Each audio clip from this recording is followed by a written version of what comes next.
Assalamualaikum warahmatullahi wabarakatuh. Perkenalkan, nama saya Ayu Nurjana. Pada kesempatan kali ini saya akan membahas mengenai teratogen. Untuk pertama-tama kita harus tahu dulu definisi dari teratogen itu apa.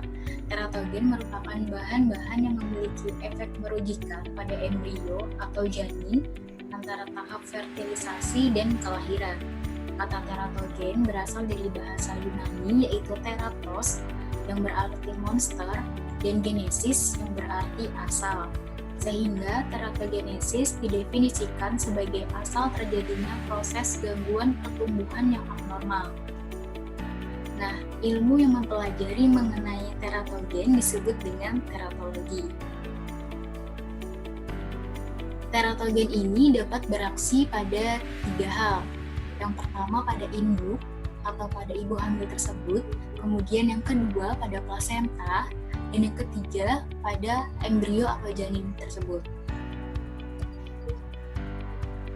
Penelitian teratogenik ini meningkat pesat sejak diketahui bahwa kelainan kongenital pada manusia dapat ditimbulkan oleh peristiwa di mana ibu hamil minum obat thalidomid. Nah, awal mula diketahuinya efek teratogenik ini ketika ada seorang peneliti yang meneliti obat thalidomid yang dikonsumsi pada ibu hamil. Nah, setelah dilakukan penelitian lebih lanjut, ternyata obat thalidomid ini memiliki dampak yang merugikan pada janin.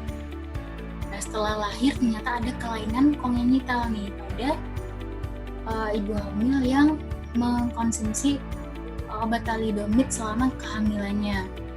Nah, pada zaman dahulu, obat thalidomid ini digunakan sebagai salah satu obat untuk mencegah morning sickness atau mual pada ibu hamil. Namun, pada kenyataannya ternyata obat thalidomid ini juga menimbulkan efek yang kurang baik, yaitu efek teratogenik pada janin yang dikandung oleh ibu hamil tersebut.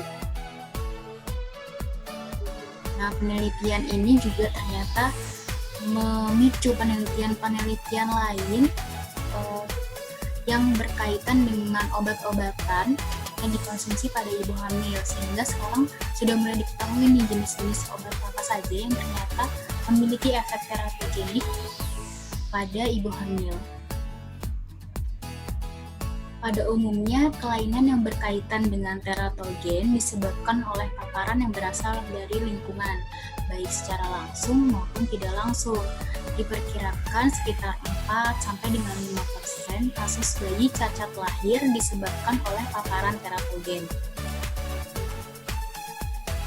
Nah, zat atau bahan teratogen yang tadi kan sudah dilakukan penelitian ya oleh beberapa peneliti. Kalau sebelumnya diketahui bahwa obat thalidomid ternyata memiliki efek teratogenik. Nah, seiring dengan perkembangan zaman, peneliti juga bersaing untuk mengetahui zat-zat atau bahan-bahan apalagi sih yang ternyata juga teratogen. Nah, beberapa di antaranya menurut Hervin dari 2000 yaitu ada inhibitor AC atau angiotensin converting enzyme, kemudian juga ada alkohol, ada androgen, ada juga antikonvulsan yang terdiri dari carbamazepin, kemudian ada phenytoin, dan juga asam valproat. Selanjutnya ada antineoplastik, kemudian ada kokain, diethylstilbestrol, iodid, isotrionin, litium, tetrasiklin, thalidomid yang sudah tadi kita bahas, dan yang terakhir yaitu warfarin. Sebenarnya masih banyak bahan-bahan lainnya yang juga ternyata teratogen. Ada juga sebuah jurnal mengatakan bahwa paparan timbal juga ternyata memiliki efek teratogen pada ibu hamil. Jadi karena ini saya ambil dari Hervindale 2000, jadi ini beberapa zat yang ternyata memiliki efek teratogenik. Nah, dari banyaknya zat yang tadi saya sebutkan, saya hanya membahas salah satu zat teratogen untuk dikupas lebih lanjut ya teman-teman, yaitu saya bahas mengenai warfarin. Nah, warfarin ini apa sih? Warfarin adalah obat antikoagulan oral yang digunakan untuk mengurangi pembekuan darah, trombosis vena dalam, dan emboli pada orang dengan katup jantung prostestik, kemudian juga fibrilasi atrium atau mereka yang menderita stroke iskemik. Warfarin menghambat kerja vitamin K yang dapat menyebabkan penghambatan faktor pembekuan darah dan juga hormon protulang pembangun osteokalsin. Jadi dapat kita simpulkan nih, warfarin adalah salah satu obat antikoagulan di mana dikonsumsi melalui oral ya teman-teman. Jadi bisa kita ketahui bahwa jalur absorpsinya yaitu melalui oral atau digesting. Nah, untuk antikoagulan yang dimaksud yaitu sebagai pengencer darah. Jadi beberapa ibu hamil yang pada zaman dahulu kala, beberapa ibu hamil yang mengalami pembekuan darah atau trombosis vena dalam, kemudian memiliki katup jantung prostestik, dianjurkan untuk mengkonsumsi warfarin. Karena pada zaman dahulu kan belum ada penelitian lebih lanjut mengenai efek dari teratogenik warfarin itu apa. Nah, setelah dilakukan penelitian lebih lanjut, ternyata warfarin dianggap sebagai zat yang teratogen, di mana teratogen ini dapat berpindah dari ibu ke janin yang sedang berkembang. Penghambatan faktor pembekuan dapat menyebabkan perdarahan internal janin, sementara penghambatan osteokalsin menyebabkan pertumbuhan tulang yang lebih rendah, seperti halnya cacat lahir. Warfarin dapat menyebabkan aborsi spontan atau lahir mati. Karena itu, warfarin dikontraindikasikan selama kehamilan. Jadi ini sangat tidak dianjurkan pada ibu hamil untuk mengkonsumsi warfarin setelah diketahui bahwa warfarin ini merupakan salah satu zat yang teratogen seperti itu. Nah, untuk perpindahan zat dari induk ke janin, tadi kita kan sudah tahu bahwasannya warfarin itu masuk ke dalam tubuh manusia melalui oral ya teman-teman, saluran pencernaan tentunya. Nah, kemudian didistribusikan melalui pembuluh darah. Nah, ternyata zat dari induk itu dapat berpindah ke janin melalui 4 cara, yaitu ada difusi sederhana, ada difusi terfasilitasi, ada transport aktif, dan juga pinositosis. Jadi ada 4 ya. Nah, dari keempat ini mungkin teman-teman sudah familiar mendengarkan 4 hal ini, karena mungkin sudah pernah dibahas sebelumnya, mungkin pada waktu teman-teman SMA, di mana yang pertama yaitu melalui difusi sederhana. Untuk difusi sederhana ini, yaitu ada terjadi perpindahan zat dari konsentrasi yang tinggi ke konsentrasi yang rendah tanpa melibatkan energi. Kemudian yang kedua yaitu difusi terfasilitasi, di mana difusi terfasilitasi ini melibatkan reseptor kimia atau bisa juga disebut sebagai karier untuk memindahkan suatu zat ya teman-teman. Jadi dalam difusi terfasilitasi ini kita melibatkan reseptor kimia yang atau karier yang ada pada membran sel tersebut. Kemudian yang ketiga yaitu transport aktif. Nah, beberapa zat seperti halnya asam amino, kemudian juga ada kation divalen melewati plasenta dengan melawan gradien konsentrasi. Jadi perpindahan transport aktif ini melibatkan energi, berbeda dengan difusi sederhana, makanya disebut sebagai transport aktif. Kemudian yang terakhir yaitu pinositosis, di mana pinositosis ini memungkinkan beberapa koloidal dan zat-zat tertentu dengan ukuran yang lebih kecil sehingga memungkinkan suatu zat dapat masuk ke dalam membran atau ke dalam plasenta janin tersebut. Nah, untuk tingkat keparahan ataupun dampak dari warfarin ini tergantung pada dosis warfarin yang diberikan dan juga berapa lama paparannya. Untuk menimbulkan suatu efek yang merugikan. Di beberapa literatur disebutkan bahwa lebih dari 5 mg warfarin setiap hari apabila dikonsumsi oleh seorang ibu hamil dapat menyebabkan cacat pada janinnya, dan ini bisa segera terlihat sebenarnya ketika dilakukan sebuah pemeriksaan. Nah, untuk ibu hamil yang mengkonsumsi pada trimester 1 lebih cenderung menyebabkan kelainan fisik.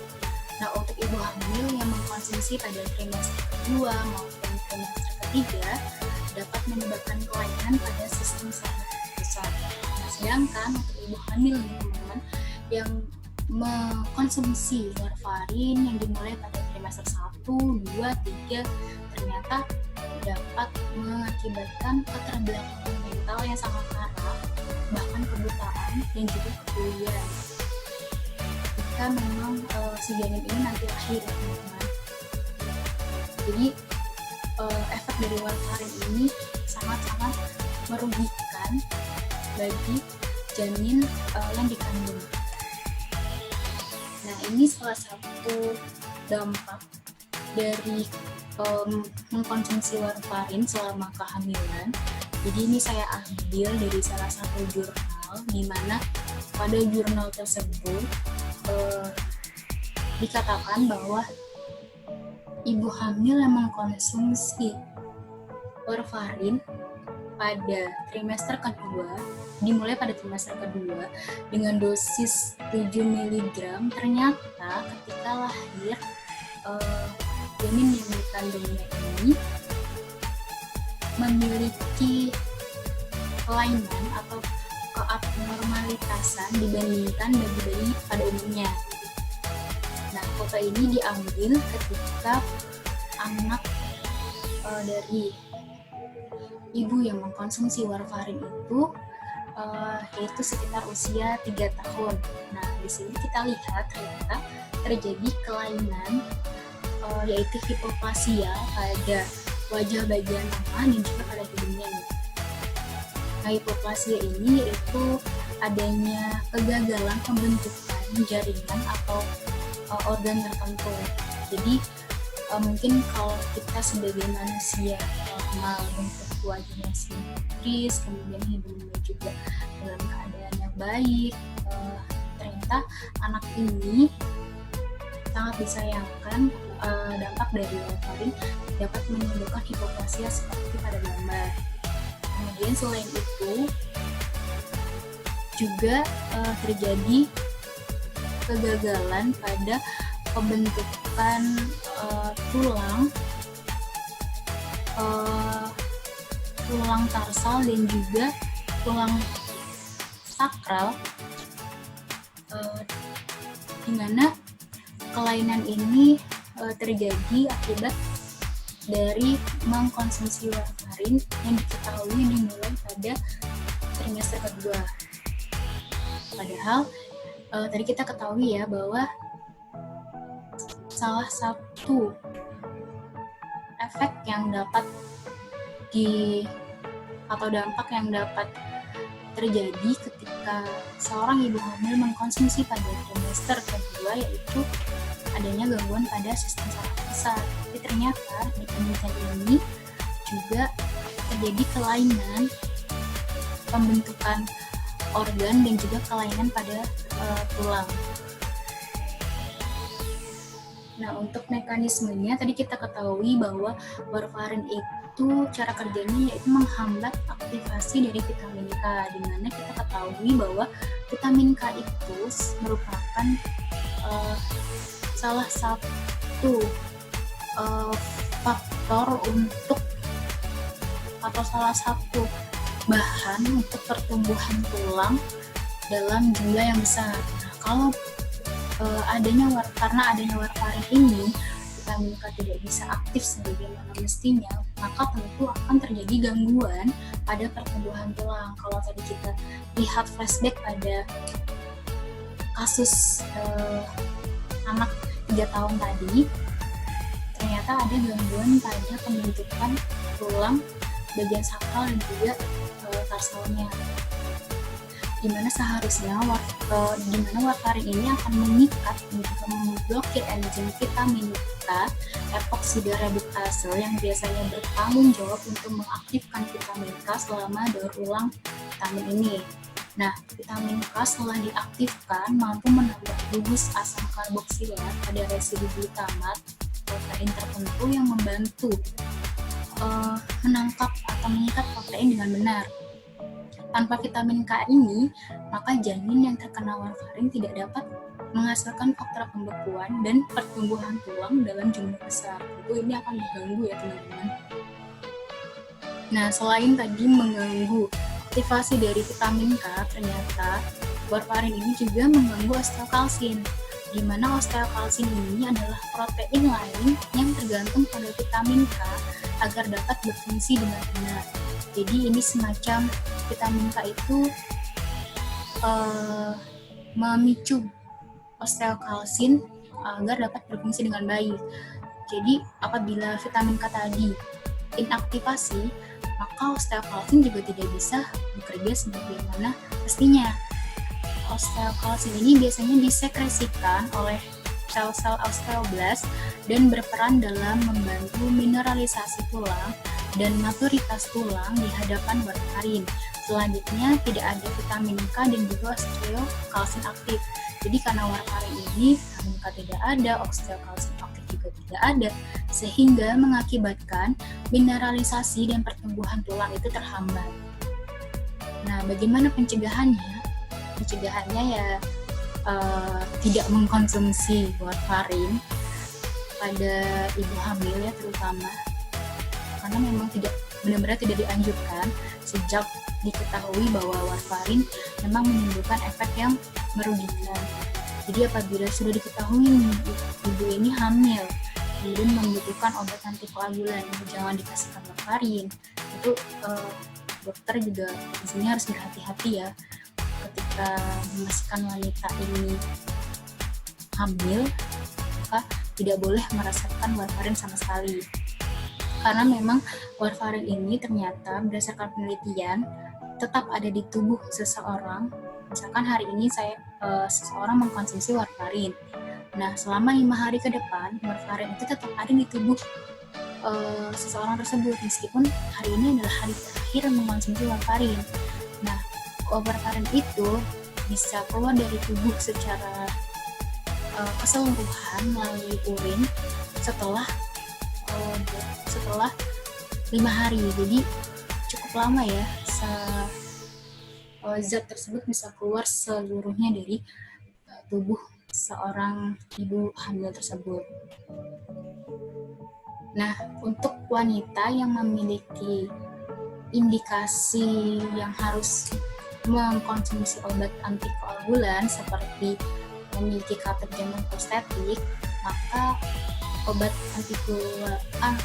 antikoagulasi tidak dapat ditunda selama kehamilan karena ada resiko trombus dan emboli yang terlalu tinggi kan. Nah, ini bisa diganti obat antikoagulan lain yang sifatnya non-teratogenik seperti zimelaglatran. Tentu obat yang dikonsumsi ini tentu harus sesuai dengan anjuran dokter, karena memang semua obat yang kita konsumsi memang harus sesuai dengan dosis yang seharusnya, karena apabila tidak sesuai dengan dosis yang dianjurkan atau dosis yang memang